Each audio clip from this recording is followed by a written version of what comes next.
Well, it's interesting because you had some crazy stats, and I'm going to read them off. Tell me if these are correct. Your top bench press was 545 for 1 rep.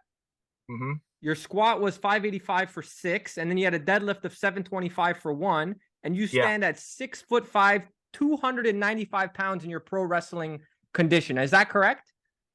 with my pro wrestling boots on, yeah, we say 6'4", Oh, 6'4". If you meet me in the gym, I might be 6'4". oh, gotcha. So that, but Those those boots are a stats hell of a are lift.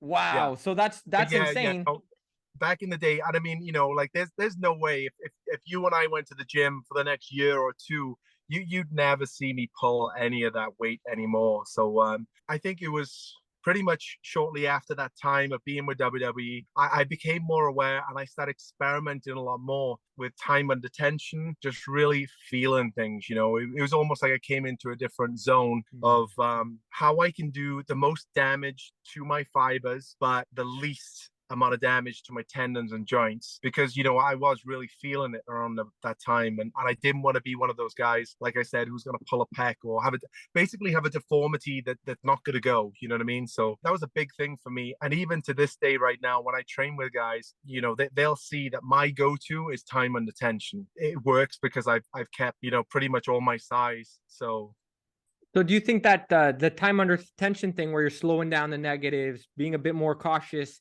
maybe not using as much or as heavy load with faster tempos or trying to attempt faster tempos, do you think that's a big thing when it comes to preventing injury for you, at least?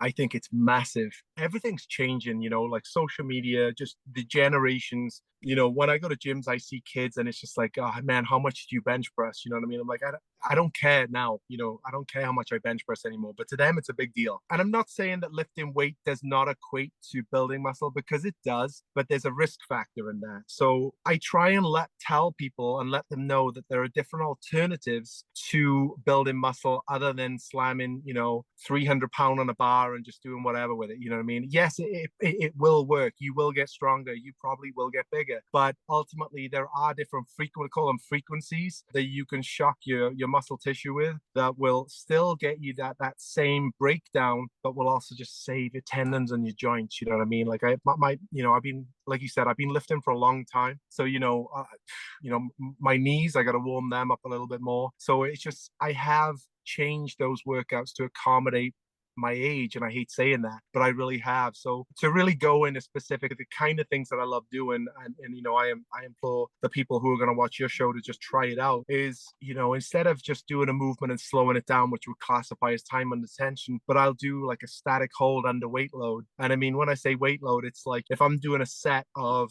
12 reps with a weight that I'm really working and really feeling, I'm just going to hold that weight in the contracted position for 30 seconds to a minute, right? And what that basically is going to do, it's going to put you in hell for that 1 minute. And then once you are in that hell, which, your muscles will be screaming at you to move or just put the weight stack down, then you do a set. Now, I love doing that because number one, you put yourself in such you have to have a mental edge to that because that's just something that's a tactic that not many people who are very standardized in training are able to do that. Number one, because it's just too much pain, but it's pretty excruciating. It gives you an enormous pump and blood flow, and I really feel like it's just destroying those fibers in a point where they're going to rebuild. So once I do that hold, then I would go in and I try and do a 10, 8, or 12 reps with that weight. They're not pretty. At that point, you shouldn't be perfect form. Your body's going to fight you in every single shape or form just to put it down. But I feel like that's kind of the most you can get.